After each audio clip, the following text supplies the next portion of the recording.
one podcast, mining the Magic the Gathering subreddits for salt. This is the Howling Salt Mine. It's the Howling Salt Mine. The Howling Salt Mine.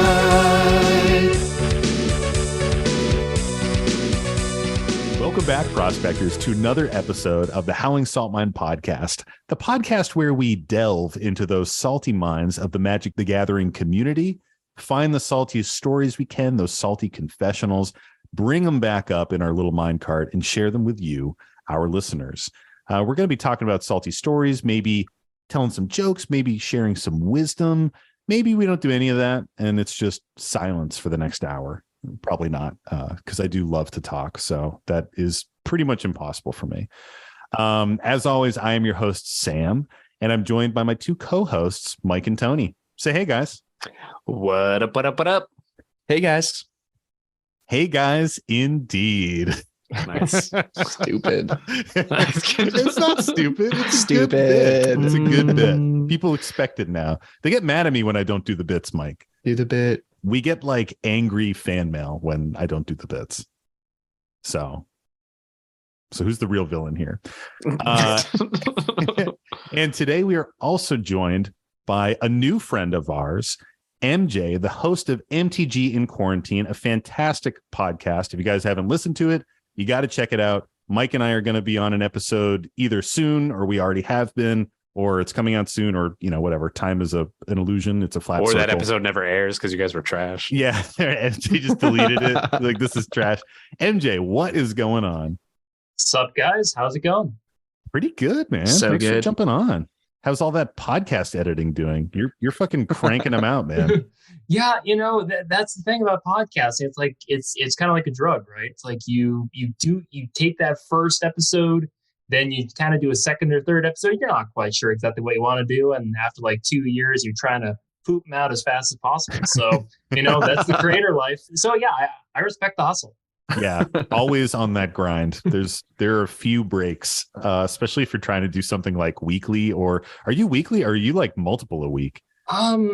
Usually weekly. Kind of depends on how much of a backlog I have. Recently, like when you guys were on the show, I have a lot of backlogged episodes. So, you know, I try to get out 2 a week if I can. Doesn't mean they're 2 quality episodes, in my opinion. I honestly, I'm my biggest critic, right? You know? Yeah, Right. There's usually at least one good quality episode per week. Second episode is kind of like a bonus if it's halfway decent. Yeah. That's a nice perspective of looking at it. sometimes I think about like if I would ever do a solo episode or something like that for our patrons for the Howling Salt Mine. I think it would be a dark spiral of narcissism for me if I ever just had a microphone to myself for an hour. Do it. I don't think that's in the contract. I don't think we talked about that. I think Sam's just thinking about that on his own. Yeah, that's up for the next round of contract revisions with you guys. So it'll be up for debate.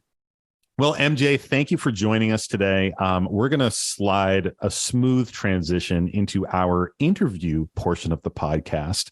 It's very grueling, so I hope that you are ready and you've studied and you've brought your A game today, because these are hard-hitting questions. Iristic studied. So I paid the one. I'm ready to go. Sam, bring it on.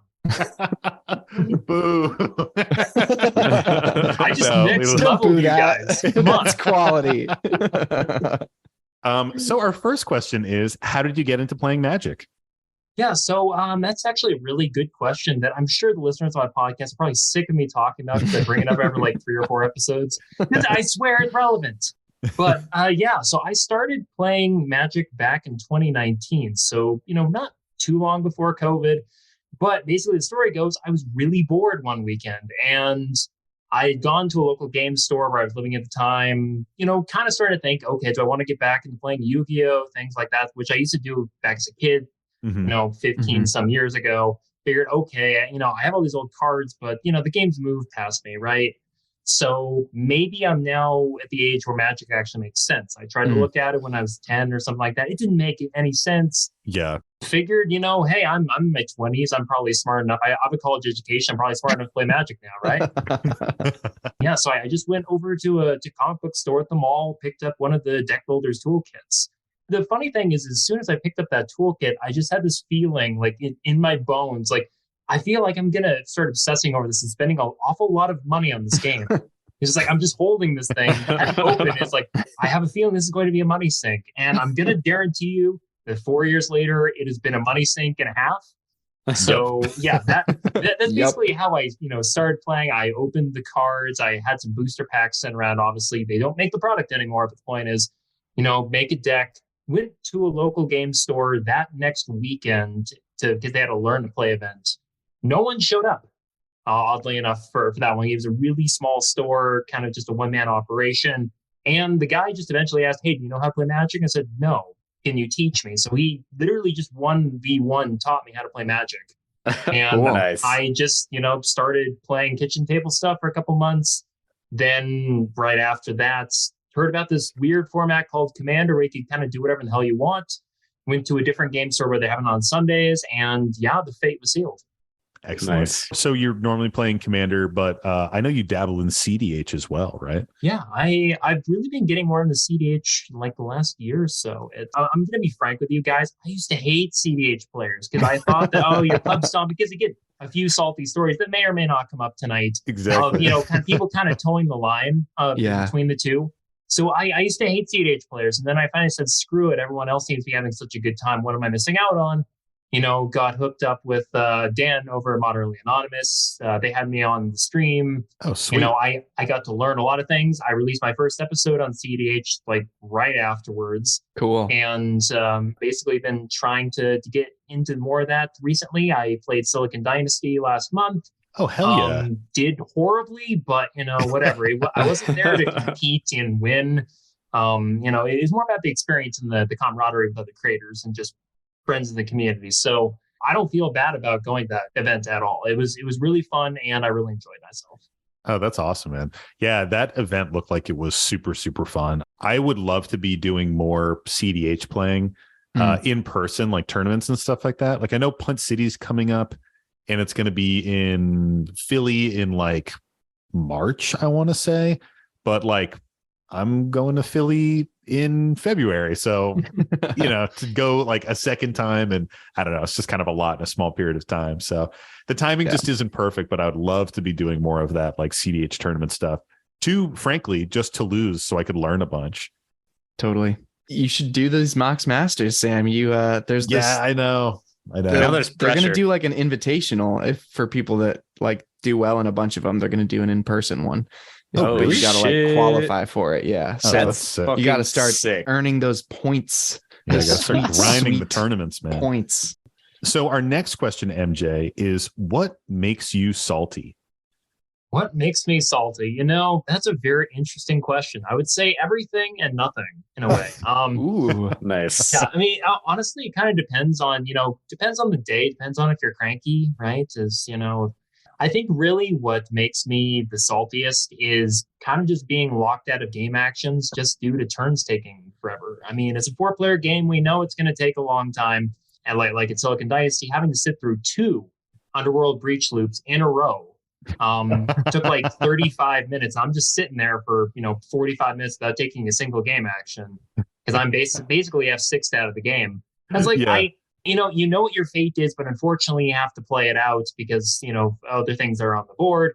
Mm-hmm. And I guess you get kind of, not really like tilted, but you get a little bit salty just because I think you get bored. Totally. So so I wouldn't really call this like major salt. It's more just boredom, really. Mm-hmm. I think what really makes me salty though, just is sometimes, power level. I mean, I hate saying power level because I feel like it's trash. I did a whole episode on the numeric power level, and yes, hell yeah. For the record, I did spend about like 10 minutes talking about microwaves on that episode. I'm not kidding. But and again, if you seriously, you can check that episode out if you're interested in hearing me rant about microwaves for 10 minutes about power level. But anyway, the real point is that what really makes me salty is games where you have a severe mismatch between decks. This is typically not a problem with cEDH, but in more casual tables, the whole rule zero conversation is great, but in my experience, a lot of people give me kind of that 1,000-yard stare when I ask them what their deck does.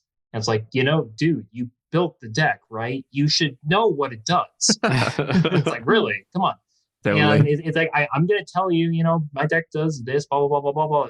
You could at least tell me that. And I think that imbalance and kind of the secrecy really pisses me off the most and makes me the most salty. It's like, you actively try to dissuade me from knowing what you're playing, or when you take it to the nth degree, actually actively lying about your deck too. Yeah. That is exactly what makes me the most salty. And I do have a story about that one I can bring up if you wish. Oh yeah, hit us with it. Hell yeah, yeah. Tell us that right now. Yeah, so I had some friends at an old GS. This is like August last year, I think. And yeah, so I'm one of the guys going out of town. So it's like this might be the last time I get to see the guy for a while. He's moving out of town, and go to the LGS. All right, we're gonna have a good time. And I figure, okay, we're gonna play with just the three of us. I go to the bathroom, I come back, and there's this like teenager who joined the pod. So okay, we have 4 players, whatever. So we sit down, start doing the Rule Zero conversation, and I look through, okay, what does this other kid want to play? I've never met him, never seen him before. I don't know what his play style is. So guy had Brago out there. It's like, okay, that's an interesting choice. I know what this deck does. And then I asked my 2 friends, and they had no idea what was going to come. It's like, seriously, this is a problem. But then that's not the issue. So it's like, okay, do you have the Brago loops in this deck? I specifically ask you. Guy says no. Okay, I will take you at your word. Yeah, I'm going to keep an eye on you. I'm going to keep an eye on you, but I don't want you to lie to me. So I'm going to choose a deck that's not as efficient. And it's like, we start play for about an hour, and then guy drops a Felidar Guardian. It's like, I'm starting to see a combo piece here, but I'm going to let it slide because he didn't say that he had any combos in there. And, 2 turns later, combo goes off. And it's like, I see the whole thing coming, after the game. It's like, dude, you said there wasn't going to be a combo in this deck. And he said, well, it's like, it's not that Brago deck, or is it? And it's like under his breath, and he made a big deal about, it's like, or is it? It's like, and then I just went off on the guy like a bottle rocket. You seriously lied to us, sitting down at the table, taking advantage of my 2 friends who'd never seen Brago go off, and you lied to my face about it. It's like, I asked you, is this the Brago deck that does the Brago things? How is he gonna pop off if you bring things that can compete with it though? Yeah, he doesn't get to just go off if there's anyone responding to it, if there's any resistance. Yeah, and the thing is that my friends and I weren't putting up that kind of resistance because we didn't believe it was going to be that sort of game, because he said it wasn't going to be a problem. Oh my god. So it's like, you lied to my face, and I basically drove him out of the pod. It's like, you know what, I'm not going to play with someone who lies about the power level discussion.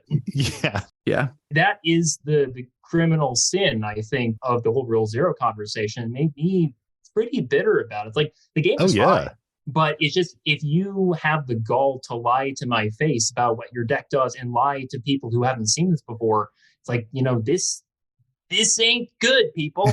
Yeah. It's so scummy. It's so scummy. It's so in the face of the fact that, like, you're sitting down to play a fun game with 3 other people. You're not sitting down to try to win. Like, in a casual game, that's not where your goal is. And the only reason to lie is to try and win. I feel like that's not boosting the enjoyment at the table. No. I even had one of my combo decks there. It's like, if he had said, hey, it does the Brago thing, it's like, sure. Yeah. I'll play my combo deck, and we are totally fine. I will explain what this does. I don't mind. It's like, if I'm playing at that kind of level and with that kind of expectation, that's totally fine. I just don't want you to misrepresent your deck and basically kind of make us feel like we wasted the last hour not making you the threat when you totally were. So yeah, it just seems like some players have this thing where they do enjoy kind of like catching people off guard, and it's like, for them, the Rule Zero conversation is the antithesis to what they want to do. They're like, I don't want to tell you what's in my deck, Because how am I, like Tony was joking, like, how am I going to fucking pop off and crush you with my sweet Brago combo if you see it coming? Like, that's not fun for me. I want you guys to be shocked, and then I want to tell my cheeky little joke on the way out, like, ooh, or is it? It's like, yeah, it was, motherfucker. What do you mean, or is it? It definitely was. There's no mystery there. There's no mystery. You did it. It definitely is that day. That would drive me nuts. Absolutely. Well, let's get into it, guys. Yeah, let's read some stories. Let's. So, as a recap, we're going to be telling some salty stories here. We got some from Reddit. We got some from some listeners, some patrons, and we're going to be dipping into that salt. But Sam, what salt? Great question, Tony. Salt is frustrations in the game. MJ's example is a perfect one, a mismatch of a power level, an opponent lying and keeping the intentions of their deck a secret, specifically to offset the power balance in the play group, steal a win by no skill of their own, purely just by being deceitful. That can make a lot of people pretty darn salty. And, salt also comes in a bunch of different forms. Sometimes maybe you're the person who brought the deck that's too powerful, and you just kind of catch that a little bit too late. Things are miscommunicated. It does happen. But sometimes you're left with that salty taste in your mouth, and it can really bring down a game night. Well, let's jump into our first salty story of the evening. This one comes to us from the EDH subreddit, our home field. This is where we love to pull a lot of our salt from. And this one comes to us from user Lucid Life 9. So if you guys see user Lucid Life 9 on the EDH subreddit, give them an upvote. You know the drill. Spread that goodwill. And this post is titled, I pub stomped a game on Spell Table and I feel bad. And the post goes, I haven't won many games with my deck. And for once, I pop off a combo and the other players were so mad, I just left the lobby. The room was titled Power Level 4 to 6. And I recently got my deck rated as a level 6 and thought that it would finally be a good matchup for me. But instead, I turned into the bad guy. There's no other reason for this post. I just feel like a jerk. For those wondering, my combo was having Waste Not and Archfiend of Ifnir on the battlefield, ciphered with Whispering Madness. I get it. The wheel deck did a board wipe, but there is no need to be so rude about it. I guess I just need to be more wary of the lobbies I join. Should we read a couple of these cards? We should, but also, how do you get your deck rated? What? Oh, you don't know about this? So this is like a whole thing with playing in some of like the online discords and stuff like that. Like basically what you'll do is they have specific lobbies for different deck power levels, and you'll submit a list, and they have a group of people that like read through the list and rate it in a specific way and give you your power level rating. And then based on that, you can join in those pods and hopefully have a very balanced game. That's interesting. That's like the closest to a number system almost making sense that I can think of, because at least you're getting like this consistent group of people assigning like a relative strength to each other. But yeah, that's so much. It would have so much effort for something so imprecise. Yeah, it would have to be the same people. Because if you have like a crew of like 5 of them doing the rating, those 5 will probably not do it the same. Yeah. I do wonder like what the process is, because sometimes with these more convoluted combos, like you may not really see it. Like this is kind of a weird combo that we're working with here. Yeah. And maybe it's not really apparent when you're reviewing a deck list. And damn, Cypher? I haven't seen a card with Cypher get played in a hot minute.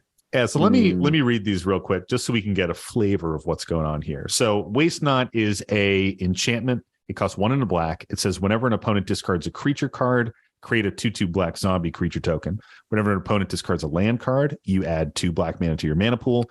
And whenever an opponent discards a non-creature, non-land card, you get to draw a card. Now, Archfiend of Ifnir is a 5 mana, 5/4 flying demon. It costs 3 and 2 black. Whenever you cycle or discard another card, put a -1/-1 counter on each creature your opponents control. Tony plays this in his what's that deck? Rafine. Yeah, you played in your Rafine deck. Now for the crux of this, Whispering Madness. Whispering Madness is a sorcery, costs 2, 1 blue, and 1 black. It says each player discards his or her hand, then draws cards equal to the greatest number of cards a player discarded this way. And it has Cipher, which says after you cast it, then you may exile the spell encoded on a creature you control. Whenever that creature deals combat damage to a player, its controller may cast a copy of the encoded card without paying its mana cost. So the Archfiend is swinging in, a nice beefy flyer. It's connecting. You're casting a copy of Whispering Madness. Everybody's discarding their hands. You're getting a shit ton of value off of Waste Not. And with the Archfiend of Ifnir, you're wiping down all their creatures. How do we feel about this?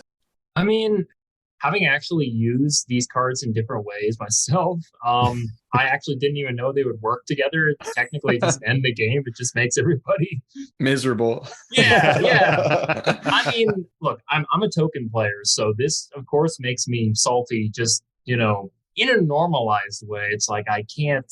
I lose my board and I lose all the cards in my hands. So it's not the best, but I wouldn't exactly go full-on tilt mode. I would just try to kill that player. Yeah, totally. I feel like this is the perfect political moment to start going after them. So definitely, yeah, it's definitely annoying. It's definitely kind of those moments, but I wouldn't exactly rage quit over this sort of thing. Totally. It's also got this interesting thing where your whole table is drawing new cards, and it's not the quickest thing. Like you have to connect every combat with it to make it happen. So there's definitely some points there where the whole table is getting like a fresh 5 or 6 cards, and you'd hope that eventually someone would draw into some removal for it too. Yeah, it's a really good point, Mike. I mean, with the wheel effect, you are sort of getting a fresh hand, depending on how many you're drawing, but probably like 4 or 5 cards at least.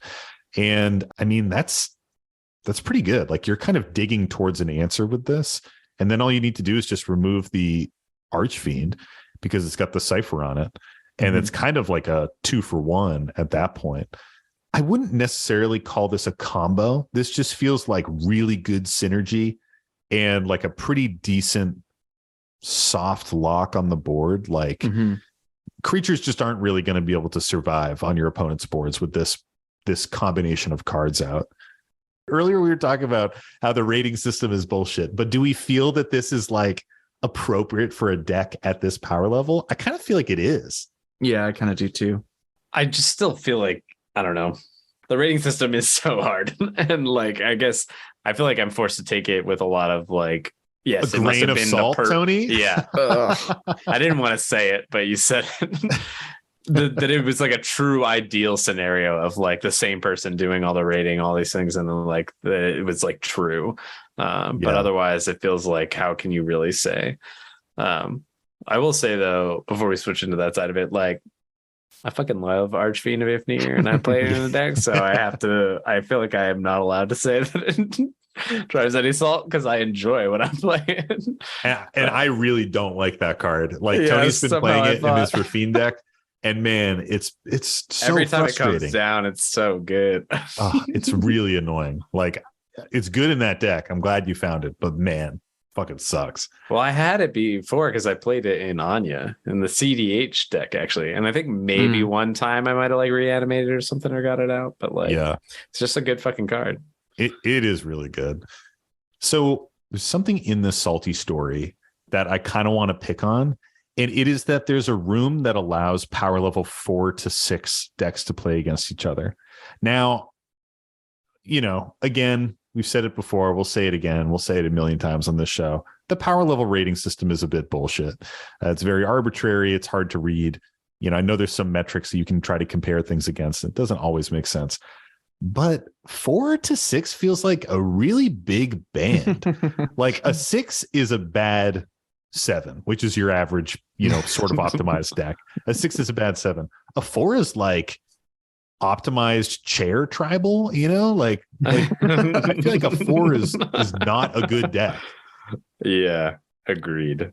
Have you ever played in any of these rooms, MJ? Have you ever like messed around with this kind of stuff? No, I honestly, guys, I hate playing online in those sorts of rooms just because it's like look, there's a kid who lied to my face at a local LGS. Am I going to trust people on the internet to do this? Yeah. Like, people on the internet are 100% trustworthy. I mean, come on. No. Honestly, I much prefer to play with people I know, either through Twitter, through the content creation stuff, or, just the people I've actually come to know in person at game stores or whatnot. It's like, I get a better experience guaranteed with those folks than I ever would just jumping into a chat room. And I'm going to be completely honest here. I'm a battlecruiser player most of the time. It's like, I love my big, slow, stupid decks that do value stuff. I mean, that's all my old playgroup ever was. Yeah. So it's like, that is exactly where I typically make my hay with a lot of my content. And at a different point though, that is a big stretch. And again, you're having people police themselves. And as we've learned, if everyone's deck is a 7, no one's deck is a 7. I mean, guess what? We're still talking about the Incredibles and Syndrome 20 years later for that exact reason. If everyone's deck is a 7, then no one's deck is a 7. Yeah, and it's so like, true. Yeah, it's, obscure pop culture references aside here. I really think that, it's like, it's not the kind of place I'd really trust to go in at that sort of scale. Maybe cEDH, yes. Maybe it's like, if we're going to all play optimized decks there, but it's like, honestly, if you guys have looked at the names of some of those chat rooms or on there, on just every time I close out a spell table game and I'm just sent back to the lobby, it's like, this is almost like bullshit fodder. Like, really, it's like, how many filter terms can you put into this thing and have it, poop out something halfway decent? Because it's like, half the time, I don't even understand where they're going with this. Half the time, they're contradictory too. So, yeah. What are these? Like, what are these names? I'm like out of the loop with that. Do like certain spell table lobbies have like very specific names for what they want to have? Let's actually take a look at spell table wizards. Hell yeah. So let's see. Here's Commander hyphen 5 to 7, and then in hyphen, or actually no, just the brackets, I think. It's like they're like coming in and saying like, okay, it's a 5 to 7, maybe. Like, who knows? Let's see. EDH level 7 2-minute turns, smiley face. 2-minute turns. That's speedy. I like that smiley face though. Here's the perfect one, I think, that kind of encapsulates what it is. Tuned mid 5-6 power level. How do you read this? It's not, you have your mid 5 to 6, but then you have your tuned mid 5 to 6, and it's just like a totally different ball game. Yeah, a regular mid 5 to 6 can't hang with a tuned mid to 5 to 6. They're just more. It's a difference in optimization, really. Here's some good ones that just showed up. Getting Toxic, LRAFB VM. Now, how do you play this game? Or here's another one. Since we did talk about cEDH just a minute ago, 9-10 cEDH, and in all caps, no mocks. What no the hell? No mocks? Yeah, that's what it says. No mocks. Like no chrome mocks? Is it just like no fast manas? It just says no mocks. cEDH 9-10, no mocks. Oh my god. What is that? So there you go. It's like the Wild West. Yeah, it's like this is the reason why I don't play online. It's like, how the hell are we supposed to figure out what you're playing? So it's funny because one of our patrons and one of our friends, Sugi Time, he almost exclusively plays what he calls untrusted games, and I think that's like a pretty common term, but basically just encapsulates exactly what you're saying. All these games online where you don't really trust what your opponent is potentially doing. And he's like, it's the Wild West. Like, some games are just crazy. Some games the balance is off. Some games the balance is like perfect. And it really is something that favors cEDH because of the established meta. You can look at 4 decks and be like, okay, these are cEDH decks. They're going to play well together. And then I feel like there's this huge band where there's just no balance, or it's very hard to strike. And then you have precons. And then there's a band below precons where it's like, who is even playing that? And that is also very hard to pin down, Yeah. I do have 1 or 2 decks that actually fall into that category. Me too. Below precons? Yeah. Like, yes, what? Yes.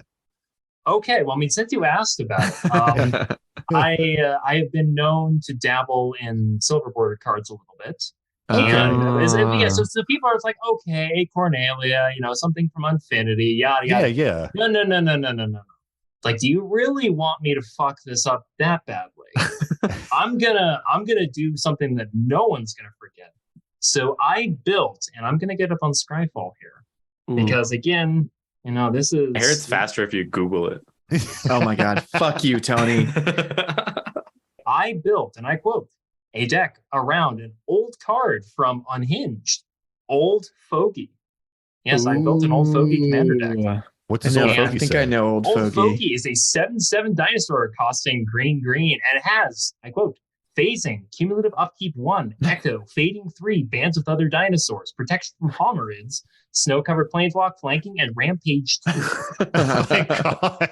So effectively, what ends up happening with that deck is I cast Old Fogey on turn 2, he phases out turn 3, then he comes back turn 4 with an age counter. I have to pay Echo cost. Actually, Echo doesn't go off. There's this whole gathering or gatherer ruling where it's like it goes step by step. So literally the point is I pay cumulative upkeep, I pay a cost, I take an age counter. Actually, I take a phasing counter off. Oh my God. Fogey, and I have a 7/7 every other turn with no real abilities except for Rampage 2. So amazing. And maybe snow-covered planeswalk. But the whole deck is basically built around just moving counters around and taking counters off Old Fogey.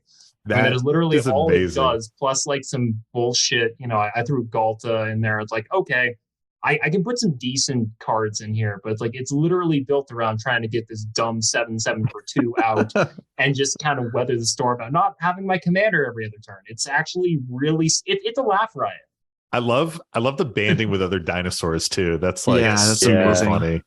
One of our listeners is like a huge banding fan. Shout out to Dash Hope 69 on Reddit. I hope you're listening. And Dash Hopes loves banding and like has this Elish Norn banding land destruction deck that I've seen the list and it's fucking spicy. It's awesome. Yeah. Oh, that is great.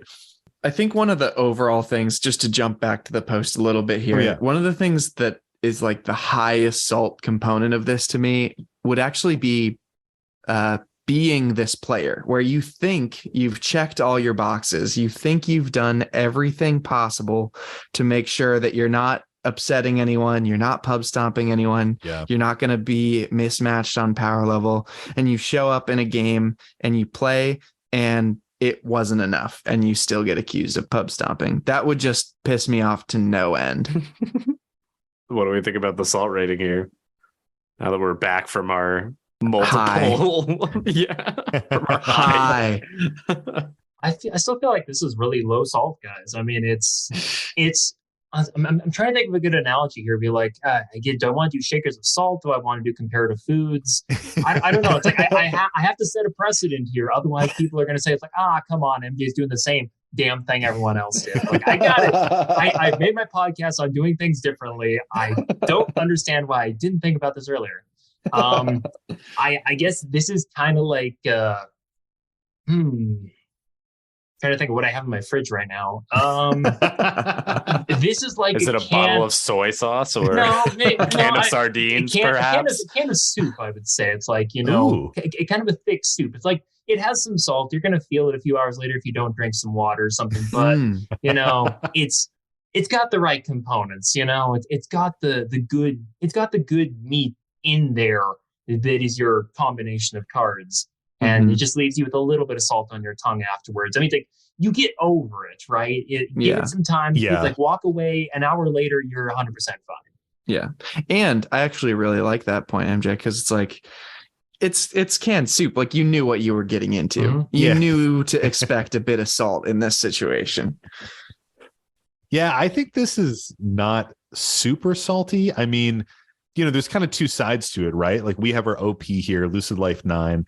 If I was them, I would feel a little bit salty just from the situation, but kind of sulky, like a sad salt. Like Mike was saying, it sucks to feel like you've gone through the process, tried to make a balanced deck, and still come up with people kind of accusing you of, creating this like imbalanced game and stuff like that for frankly doing something that is powerful, but it just happens to be like a really interesting combination of cards.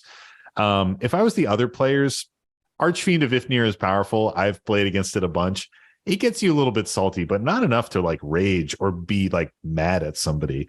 It seems like too much salt has been poured out and the recipe only called for like a tablespoon.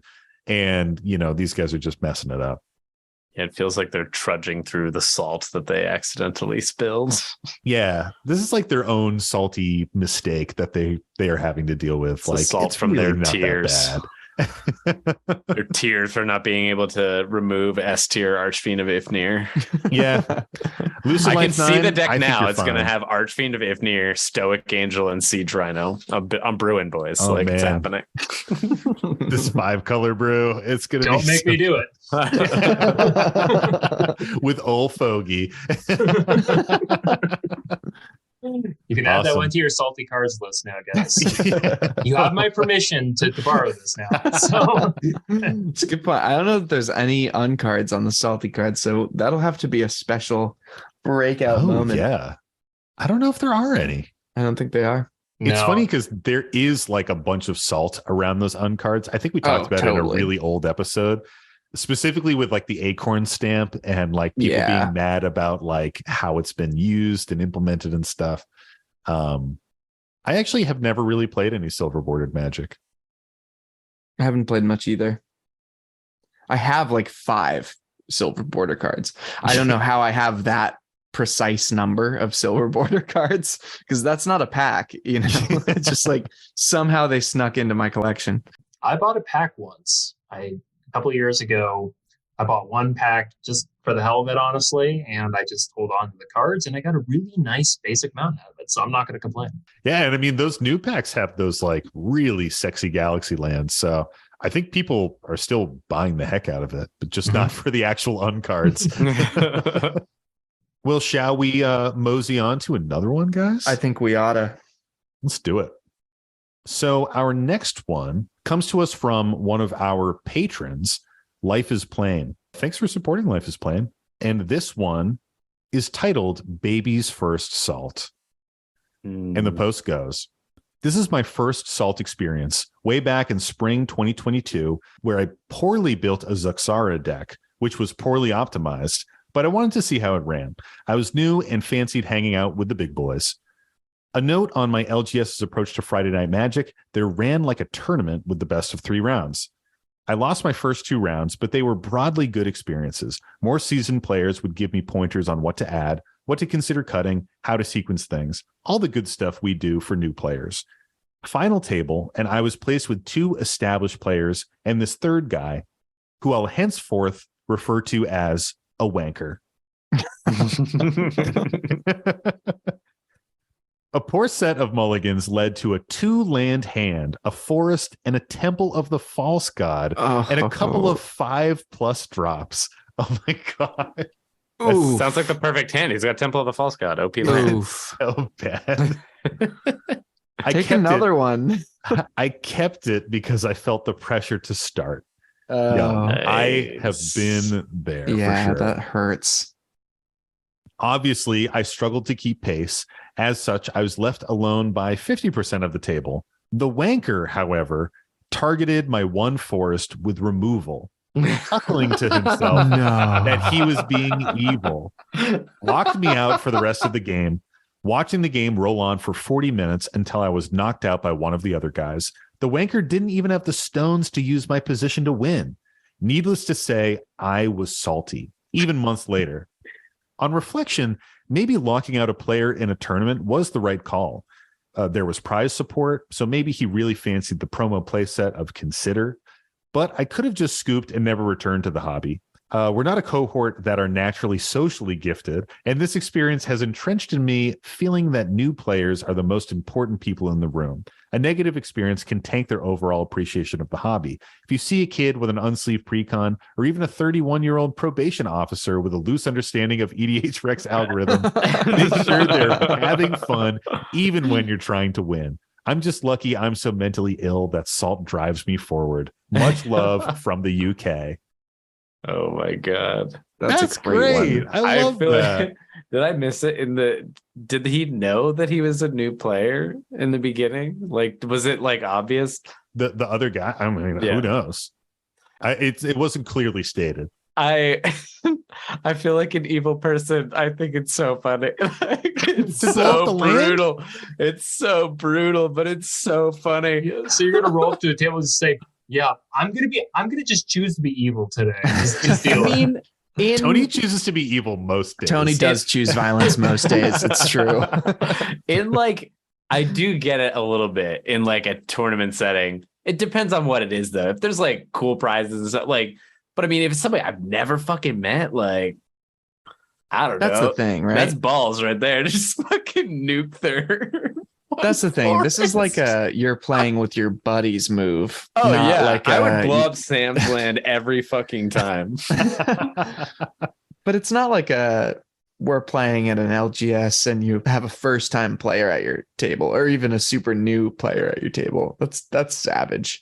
Yeah. But that's what I guess I was trying to get at. Like, did they know that it was their that's the one thing. But I mean, who knows? But I think even if someone was an experienced player and they had one forest and a temple of the false gods. Yeah, I would laugh anyway and do it. Yeah. Like they're right. Out of that's not what I was saying. It's like that person is out of the game, right? Like they're probably just straight up out of the game. Yeah. You're not gaining anything from blowing that land up. I mean, I laughed a lot about it.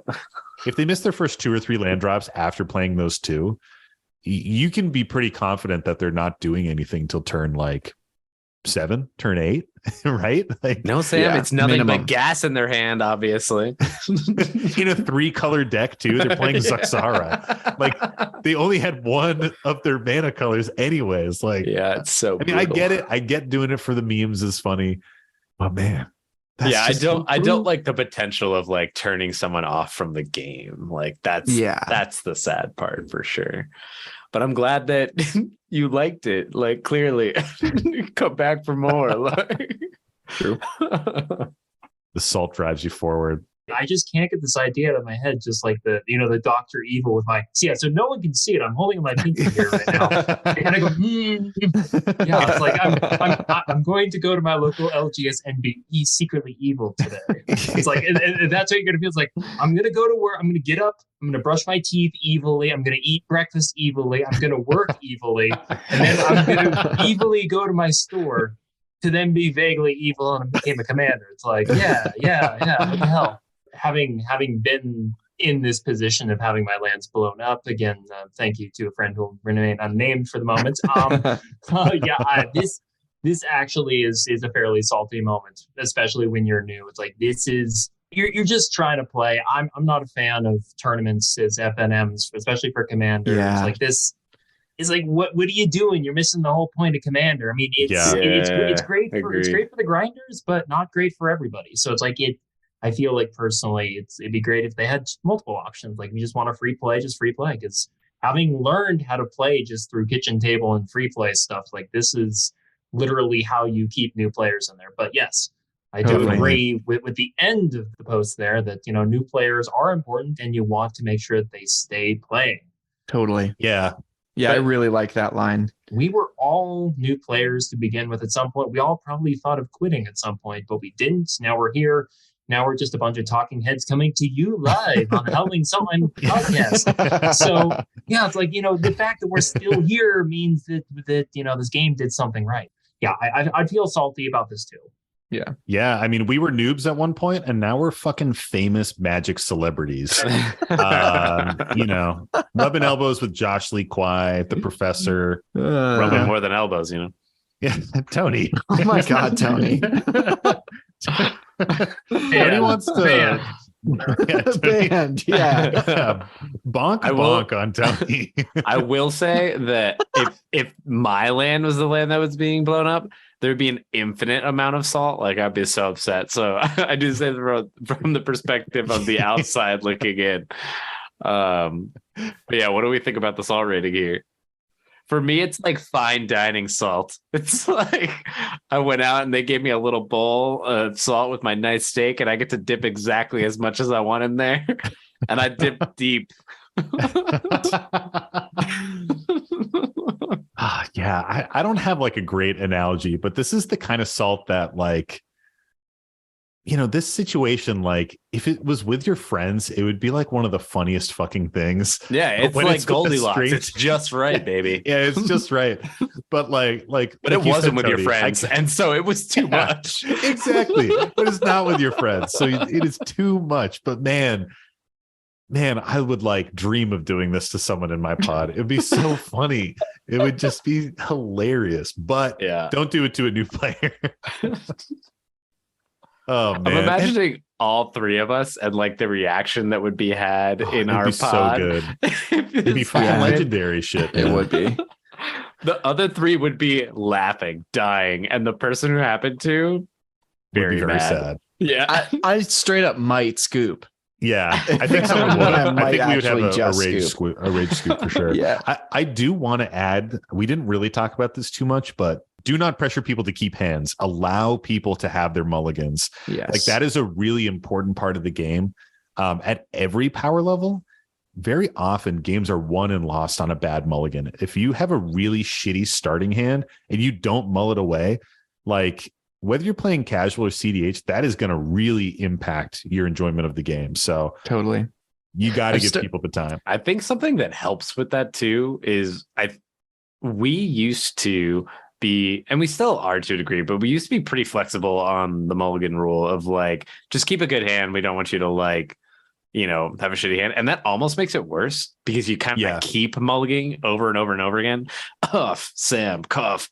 But then like, I think we haven't even really changed that, but I think we tend to just like be a little more strict about it, like independently, like to ourselves. Like we're like, oh, if I didn't get a good thing, like I'm just going down to 6. Like I chose to do it with this deck because I knew that like I brewed it like at a higher power level. So like I'm not trying to like play that game. And I think that's actually helped a little bit as of late. Like we tend to just do our 2 mulligans and like go that way. But I think more often than not nowadays, if in like a casual game, if I have to mulligan down to a 4 or a 5 hand, I usually take it as a sign to switch decks. Yeah, we started doing that, which I think is great. It's like, oh, this deck does not want to be played. Like, let me pull something else out. Yeah.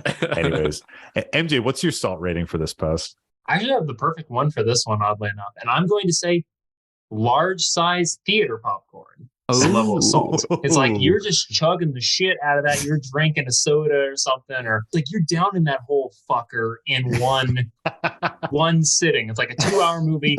You're sitting through the previews, you're sitting through the whole thing, and then like 2 hours later, you're like, I gotta piss. So yeah, it's like that. Yeah, I think is the amount of salt. It's like having been there personally. Having basically being locked out of the game when you are new, or just someone going after you doing that. It's no fun. Maybe it doesn't necessarily make you want to quit, but it certainly makes you question your life a little bit. Totally. Yeah. So I would say large size theater popcorn with or without milk duds. And that's your choice. And you're like too full. And sometimes with theater popcorn, when it's so salty, you get like chapped lips and your like tongue hurts and stuff. Yeah. And but you already finished your drink. And so you're like, fuck. You're just suffering. And there's no intermission anymore to like, let's go to the lobby. It's like you're going to miss probably the best part of the movie when you're, going to the concession stand. So, Absolutely. It's like, no. With salt encrusted fingertips and no napkin to be had. It's like eating pizza and then playing Magic. It's like some of these things don't go together. Totally. So. I honestly think the poster nailed it on the head. I think this is literally like a baby has been fed like milk and formula and smushed banana, and then they're given like a potato chip, and they're like, "Whoa, what the like? What does this taste? That's disgusting. I don't want anything to do with that." This is like a player that has never experienced salt and then gets hit with like some of the truly saltiest salt you could experience of getting your lands destroyed when you're already screwed. Amazing. Yeah, I love it. Another one, Sam. All righty. So this next one comes to us from our friend Rothbox on Twitter. And this salty story goes as follows. If we're posting salty stories, I have one. Finals of a modern event. I was playing red-white soldiers list. It's just humans, but a couple soldier-specific lords against a Hammer Time deck. Opponent is already annoyed I'm not on meta. It's a game 3 and it's turn 4. I have Champion of the Parish, Thalia, Kytheon, and Tithe Taker, and Thalia's Lieutenant out holding up Bolt. They have a Shadow Spear out in Inkmoth Nexus. I had already bolted their Pure Steel Paladin. On his turn, he activates Inkmoth and goes to equip Shadow Spear and attack, and I bolt on the equip trigger. He's already tilting. He passes it back. I play another Lieutenant, and he tries to Solitude me, and I ask if he pays the 1. He says it's a creature spell, so Thalia doesn't matter, and I point at Tithe Taker and ask if he pays the 1. And he just rage scoops because that's not a real card. Why would I read that crap? And the judge is just laughing. That's just good old-fashioned salt right there. Yeah, that's classic. Let's read Tithe Taker real quick. I think we all know Solitude. It's one of the new Evoke elementals. It comes into play and, basically is a Swords to Plowshares on legs. You can pitch a white card to be able to play it for free. It's a pretty sick card if you don't have it. But Tithe Taker, this overpowered human soldier, it's a 2/1 for 1 and a white. And it says during your turn, spells your opponent's cast cost 1 more to cast, and abilities your opponents activate cost 1 more to activate unless they're mana abilities. And it also has Afterlife 1, so when it dies, it makes a 1/1 white and black spirit token. But that is, I love that stuff, man. I love like somebody underestimating a deck and then just falling into something and being like, well, fuck, your fucking deck is stupid anyways. And just like, okay, well, or you could have just been reading the cards, but whatever.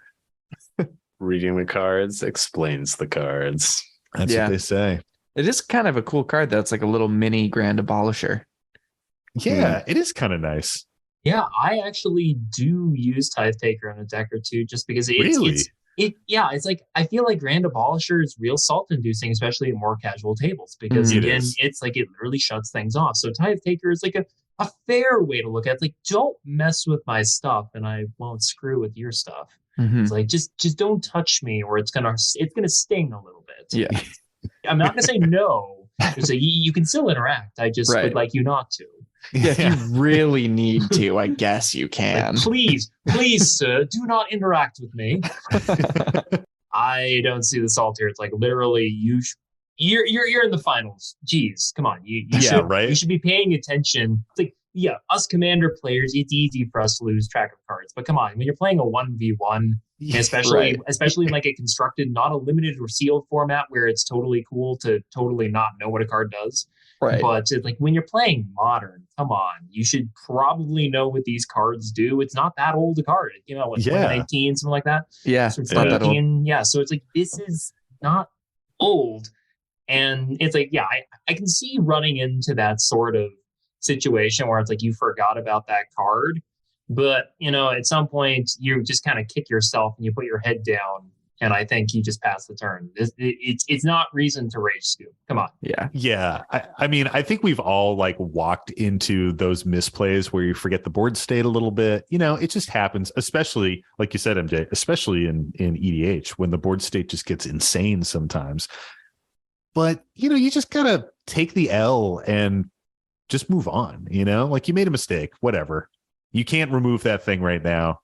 You can't cast that spell. Too bad. Put it back in your hand, Yeah.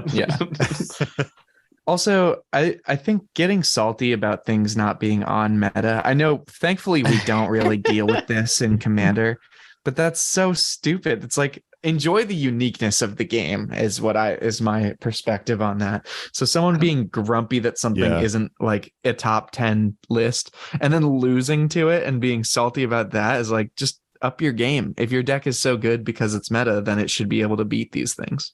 I think in Commander, people almost get salty when your stuff is too meta. When it's like you have that bait, like your fucking Moltrotha deck, bro. Yeah. I mean, we get a little bit of that. We do get a little bit of that meta salt in cEDH. Like if someone brings something that's too fringe, or just not even a cEDH deck to like a cEDH tournament, people are like, why would you play this weird power level 8 deck against, because it throws the balance off in a really crazy way. You know what I mean? Like, I do think that there's a reliance in cEDH to some extent, that we're all playing a cEDH deck that ramps at a specific rate. It has a specific power level to it.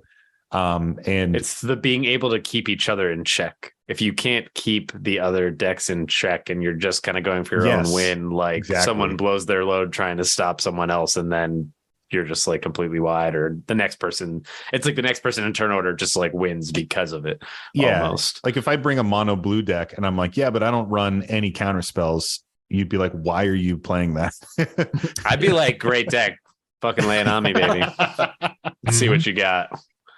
Okay, Orvar. And then I fucking pub stomp them with Selvala.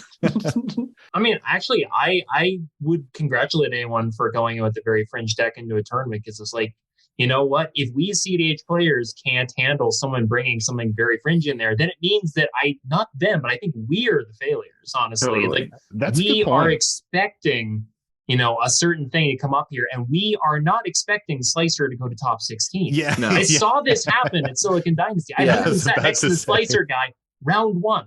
I was sitting right next to him. Really?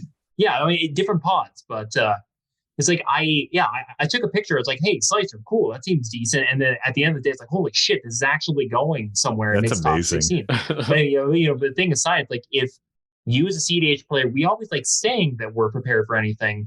But I feel like when we get salty about people not bringing cEDH, it's like, well, what do you expect? People are if they're bringing something off meta, it throws you off just where the advantage goes. It goes in their direction. It means we're on the back heel. We like to think we're prepared, but maybe we're just full of shit. I really think that like we use the meta in cEDH, especially sometimes as a panacea, as a crutch to say this is how we would like to play cEDH, and it feels kind of gatekeepy sometimes, personally, too. It definitely can. Yeah, it really does. I really commend anyone who brings a fringe deck like Slicer to a cEDH event, because, again, you know what you're getting into. You're probably going to get your face bashed in, but I feel like that kind of gotcha factor right there is not to be underestimated. I really think that's good stuff. And if you're not prepared to deal with the unexpected, then maybe that says more about you as a player than it does about them. I feel like people breaking meta, that is basically innovation. Yeah. It's something that's experienced across games. Like in League of Legends, you get people that are like mixing up picks and taking characters in roles they never would normally play. Or like, I think even Melee had like someone come out like, years after it being kind of established that like, Falco and Fox were good or whoever. And someone was like Jigglypuff. Yeah. Someone was like, I can play Jigglypuff. Or like, I think there's a guy that was like, I can play Yoshi at a competitive level. I think there's just like shit that's crazy that people find. And I love MJ's point there of like, if you're not prepared for that, if you can't handle that, then you're not playing the most powerful things, because that just beat you. So you can't say you're playing the most powerful cards or the most, the strongest format or whatever, if you can't keep up with the thing that is just different from what you're expecting. And I think meta breaking in itself is a very healthy thing. Like off meta decks exist for a reason in cEDH. I mean, I have piloted a handful. I used to have that Rurik Tharstacks deck, and I'm also a moderator of a Marath Discord. Just gotta sneak it in there every episode. Twice this episode. Yeah, right. Which you guys love to tease me about. And it's like I said, I'm a Magic celebrity. So stupid. But it is like an off meta deck. Like to be able to play weird shit like Living Plane and like give people's land summoning sickness, like a lot of decks, that is really confusing. And then I'm kind of like the opponent in the second story that we had, where I'm shooting people's lands and like locking them out of stuff. So I think anything that like puts a pod off kilter or puts a meta off kilter is probably a good thing. Yeah. And especially if your personal meta is getting stale, like building a deck that is going to break it up and shake it up. I don't know why I'm rhyming. Is break it and shake it. Break it and shake it, baby. Break and shake. Well, circling back to the post where this guy was not okay with the meta breaking. What do we think about the salt level of this guy here? Okay, so I've gone through a can of Campbell's soup.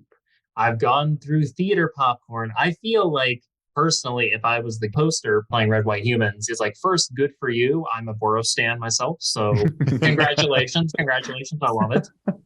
There's no assault. Like, you literally did nothing wrong. You're just playing your deck. You're playing your outs. All the cliche stuff we love saying as Magic players, like that. That's what you're doing. As far as the other player, though, it happens. You know, I punted a card at Silicon Dynasty that I still feel stupid about playing when I should have known more or should have known better. But you know, literally you move on. But this other person, I'm going to say it's like, let's just take a little road trip to a little place called Utah. And then I'm just going to chuck you in the Great Salt Lake. And that is where we're sitting with this. And again, big shout out to Kingdoms, by the way, who did their summit meeting a few months ago back in Salt Lake City. So it's a great city. I wish I'd had more time to visit. But yes, your lake is pretty much the perfect, personification of where this person kind of needs to go soak for a few hours. You need to go through the pickling process after this, clearly. Oddly enough, I literally was going to say this is like trudging through the Dead Sea, where the sludge and like salt in the water is so thick that it gives you micro cuts because there's just like so much salt and mineral going through that water. And so it's a very similar thing. This dude is just like living in the fucking salt, like over such a minor thing. Like, chill out, dude. Like, come on.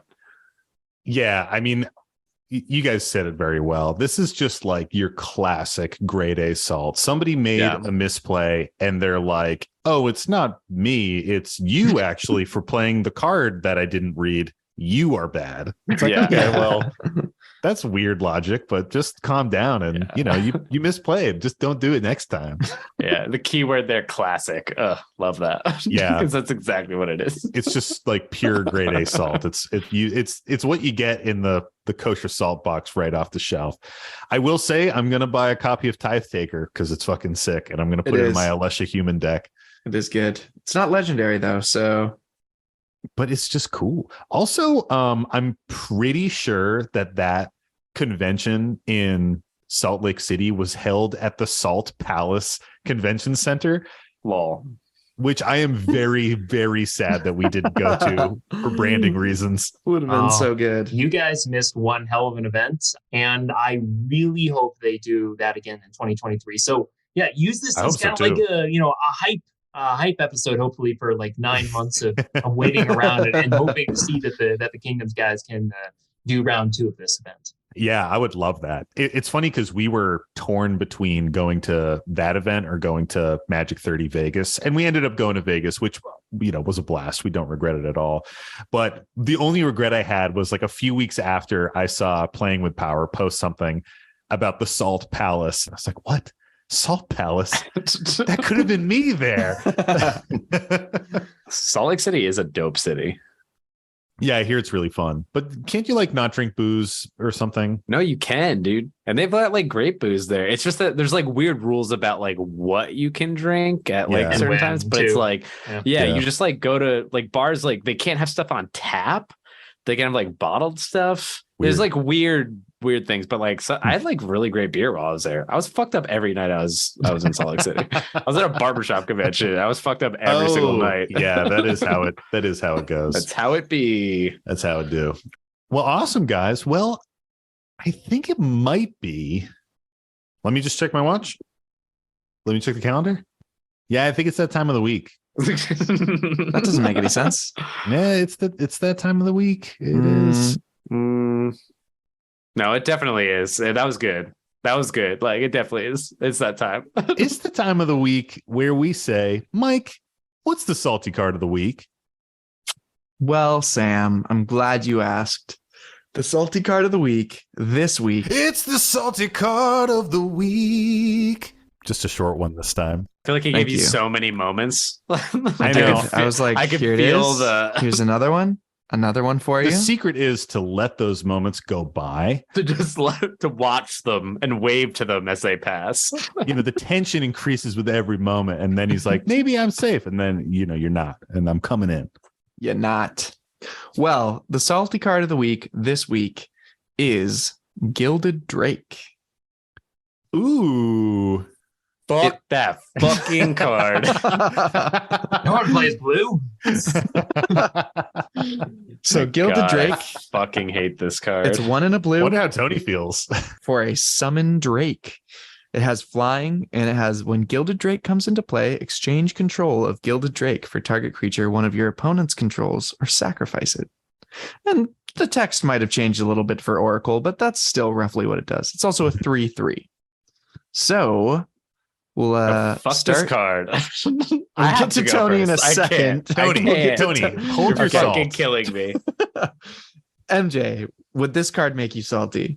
This card does actively make me salty in cEDH. Yes. I mean, I know we talk about how, cEDH is like fun, inclusive. Everyone can have fun here. Yeah, no Drake salt. Says, screw you. I'm just going to take your commander. And I've had my fair share of commanders stolen with Gilded Drake. And then I promptly salt my opponents by hitting them in the face with a 3/3 repeatedly. So yeah, every single time. Honor bound. It's like, you've got a target on your head, right? So, yeah, it's the kind of salty card where it's like, oh man, I'm gonna go punch the wall, and then you just return to the game. It's annoying, but I'm not gonna say it's like I'm going to, literally tilt the table. This is not totally. Sam, how do you feel about this salty card? So hard. Don't even let me go. Could you keep it down over there, Tony? Yeah, thanks, Mike. Thanks for asking. Gilded Drake does make me salty. Obviously, we only see it in cEDH. When it comes out and it takes your commander, it is super frustrating. Especially when does it take your commander, Sam? That's enough. When that's does enough that for me, happen? Tony, please. Fucking Christ. But if I play a lot of decks where the commander is a win con, I play Thrasios decks, obviously my Marath deck. Both of those are infinite mana sinks. So having that taken away, it does make it a lot harder to win from there. The one good thing about Marath is that if I've got mana up, I can sometimes just kill my own Marath and get it back to the command zone to fizzle the Gilded Drake. But yeah, Drake is one of those things that when it comes down, you're hoping for a phantasmal image or something, so you can copy the Drake to get your commander back, and you could do a bunch of different things like that to try to get it back. I do love playing this card, though.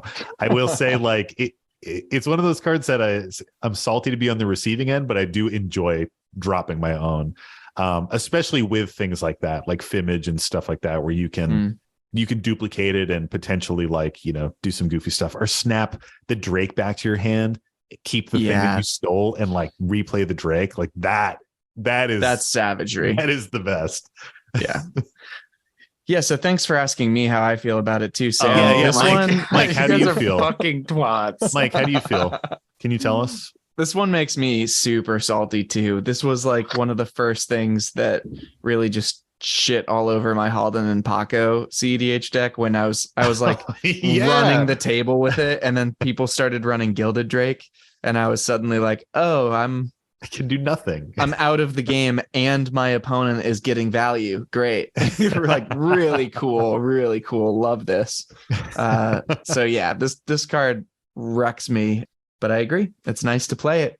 Anyway, I think that's enough. Yeah, teasing. that's our episode. And that's it for the salty. You guys suck. This card fucking sucks. I fucking hate this card. And the fact that Sam has the audacity to sit here on this call and talk about Thrasios getting taken from him. It's happened once or twice. Upsets me incredibly.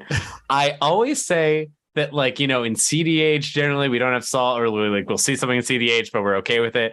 I am not fucking okay with this card. Every time it's played, fucking stuff all gets taken from me. One thing that's my fault is I've never slotted in a fucking homeward path to get it back. Yeah, but, you're trash. There's scenarios where it shouldn't be fucking Selvala, and Selvala still gets taken. And I'm like, this is bullshit. And I'm very upset. I feel your pain, I'm Tony. seething. Yeah. Like having played Twiddle Storm myself, I feel your pain. S tier, baby. S tier. And like I just it really gets to my core. As you can tell, I'm feeling so much salt right now. Yeah, it is like a meme in our group to always steal Zavala.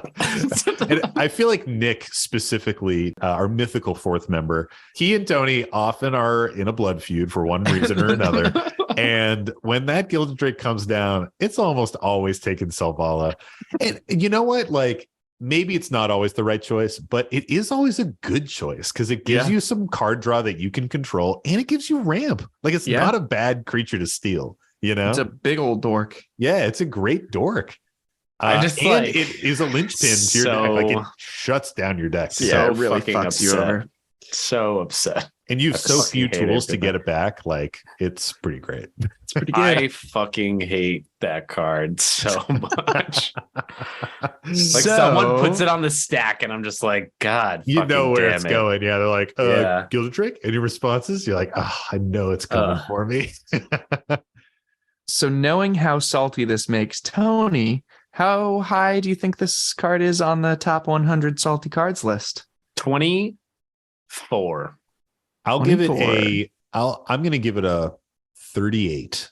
This feels like the kind of card that's, since it doesn't really see play outside of cEDH, I feel it's actually going to be on the other end of the spectrum. I'm going to say 89. Ooh. Well, MJ, you've done an excellent job in reading the casual nature of the salty cards list because this is 74. Oh, so really? It is indeed on the lower end of the spectrum. That's because there's 1,000 motherfuckers that haven't seen it, and that's the only reason. Fucking hell. It's true. Oh man, we haven't had a salty card in a while. Made Tony this mad. Maybe there's something somewhere else in cEDH, but I cannot think of another card in cEDH that comes down that like really upsets me like this does. Been bred into me from our pod. Like Tithe so good. I think Tithe Taker. Tithe Taker is OP. How are you going to stand against Tithe Taker? Yeah, Tithe Taker's going in that Siege Rhino deck for sure. Oh, it is. It's already on the list. I put it on the list. You guys are making me want to actually put the Siege Rhino I have in the deck at some point. It's like, you know what? The Howling Saltline guy said it's okay, so I'm just going to do it. Honestly, engine. Yeah, honestly, Siege Rhino with Emil and infinite mana, you win. That's a combo right there. The Siege Rhino combo. Oh yeah, and it's just even good even without those pieces too. It's like you eat in a life gain deck or somewhere where you have some sort of, hey, whenever you gain life, opponent loses, the Sanguine Bond or Exquisite Black. I can't remember which one does which. Yeah. But it pops off. One piece is like, hey, everyone loses 9 life. I'm gonna gain 9 life or whatever. That's a quarter. Yeah, so it's like you can play Abzan and not play Lifelink. You can play Siege Rhino. It's like, this is an archetype. And you can take that to the bank. MJ said this is okay, so it's okay to do Siege Rhino archetype. Yeah. Siege Rhino has been approved by 2 Magic podcasts now. So you put it in your EDH decks for sure. Yes. cEDH decks. I'm slotting it into my cEDH deck. Yeah. I think I'm going to have to do an episode, a Fun Size Spotlight, where I literally just pull a card out of my bulk bin and I talk about it for like 8 minutes. I'm going to have to do Siege Rhino on the upcoming episode. You got it. Absolutely. Give us that spicy brew. Well, that concludes our salty card of the week. Thanks Mike, for being salty about it, Tony. Yeah, thanks, Tony. We appreciate your antics. And thanks, Mike. That was a great salty card. And thank you to our prospectors out there for tuning into another episode of the Howling Saltmine podcast. And thank you, MJ, for hanging out with us, man. Woo. Yeah, thanks for having me on the show, guys. It's been awesome. Yeah, this is super fun. So we mentioned it at the top of the episode, but Mike and I are each on an episode of MTG In Quarantine with MJ, and we're each talking about one of our cEDH decks. I talk about Marath, and Mike talks about his Sisay Tutor Chains deck that he played at the recent Mox Masters. Tune in. It's a fun time. Maybe they're out now. Maybe they're about to be out. Either way, check out MTG In Quarantine and just start eating up those episodes because it's a great show. I appreciate that, man. It means a lot. And MJ, where can we find MTG In Quarantine and any of your other stuff that you have out there in the ether? Yeah. So anyway, again, hey everybody, it's MJ from MTG In Quarantine, as we've said like a million times during the course of the podcast. But I've got the cool radio announcer voice, so I'm just going to do that. Gotta plug it. Yeah. So I do all sorts of cool Commander stuff. My podcast, EDH, cEDH, non-gameplay stuff. I did recently released, at least at the time of this recording, a Vorthos episode on March of the Machine. Cool. Where I brought some amazing fellow Planeswalkers on to just talk about what we think is going to happen, because by the time this episode comes out, probably we're going to already know most of the stuff about the story, but at the time of the recording, we have no idea what's going on. So, it was a good time. And yeah, I mean, I'm trying to learn to play cEDH myself better, and I use these episodes to learn a lot. So it's kind of a fun little journey as I learn, as well as my audience learns. And yeah, it's just a good time. So I highly recommend just checking out my stuff if you haven't before. There's probably something for you out there. And yeah, you can find me on all the major podcast outlets. As I like to say, you can find me on your Google, Apple, Spotify, Player FM, Rockcast, Podcast, Overcast, Breaker, and a million others. And I literally do that. And again, Sam and Mike can attest to me doing that at the end of every episode. He does. Like, I literally do that, and I try to see how many I can remember without looking at a list. And I usually get to about 9, and then I forget. So, but yeah, it's a great time. Check me out on those podcast outlets. The Patreon is there if anyone wants to help support my bullshit. So love it. Greatly appreciate it. Awesome. Yeah. To our listeners, definitely check out the MTG In Quarantine podcast. It's a great time. And if you are looking for more Howling Salt Mine content, check out our Patreon, patreon.com/The Howling Salt Mine. We have our extra salt episodes on there. You're getting one a month when you're coming in at our dash tier. And we also have our new Patreon show called Stray Grains from the Salt Shaker. It's the little segments, the little asides, things like that get cut from our normal episodes. We're taking those, bottling them into this new short form show that we're doing. It's got like some funny NPR vibes that we're really loving. So come and check it out. It's a good time. We're just kind of sprinkling those sporadically into your Patreon feed. And if you want one of your posts featured on a future Howling Salt Mine episode, one of your salty stories, salty confessional, a time you made your buddy really pissed off and it was hilarious, email them to us at thehowlingsaltmine@gmail.com or DM them to us on Reddit and Instagram, where we are The Howling Salt Mine, or on Twitter, where we are Howling Salt Mine. We could not get the. And of course, if you... another great way to support the show is giving us a 5-star review in whatever podcast app you're listening to. We always appreciate when you do that. And of course, we have to shout out our amazing podcast artist, JD Burnett.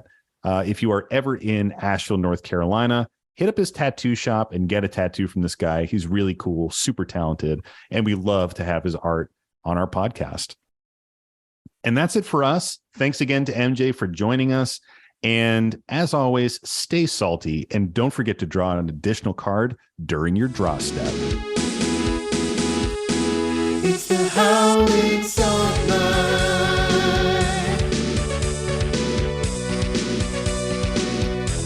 The Howling Salt Mine.